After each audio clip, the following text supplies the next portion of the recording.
തന്നെടാ. എന്താണ് പേടിച്ചേ? എന്താ നീ ഒരുമാതിരി ജീവനെ പോലെ നോക്കണേ? 1000 രൂപ വാങ്ങി എത്ര നാളായി? ഓ നിന്റെ 1000 രൂപ വാങ്ങിച്ച് എനിക്ക് ഇന്നാ പേടിച്ചേ. അതിന് നീ പ്രശ്നമാക്കണ്ട, ഇനി ആൾക്കാരെ അറിയിക്കണ്ട.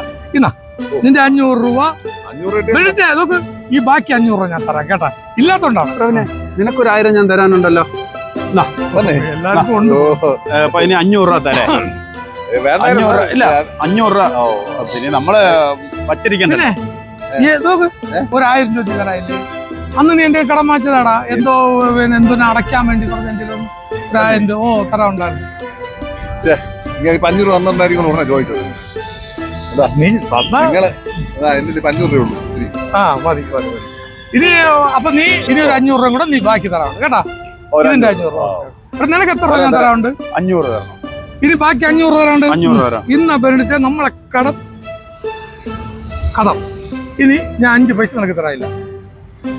എന്നാ പ്രവീണ്, നിന്റെ കടവും തീർന്നു. ഞാനൊന്നും തരാനില്ല.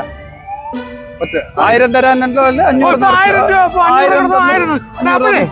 എനിക്ക് ഇനി 500 രൂപ കൂടെ തരാനില്ലേ പ്രവീണ്? എനിക്ക് ഇനി ഒരു 500 രൂപ കൂടെ തരാറുണ്ട്.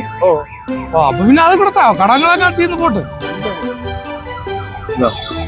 അപ്പൊ നിന്റെ പൈസ ഞാൻ തന്നു പ്രവീണ. നീ എനിക്ക് ഇനി പൈസ തരാനില്ല. നീ 1000 രൂപ തന്നു.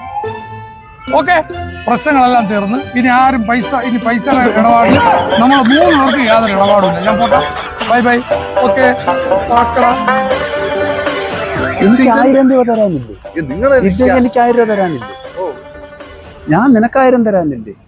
അപ്പൊ 1000 2000 ആയില്ലേ? നമ്മുടെ പൈസ 2000 എവിടെ?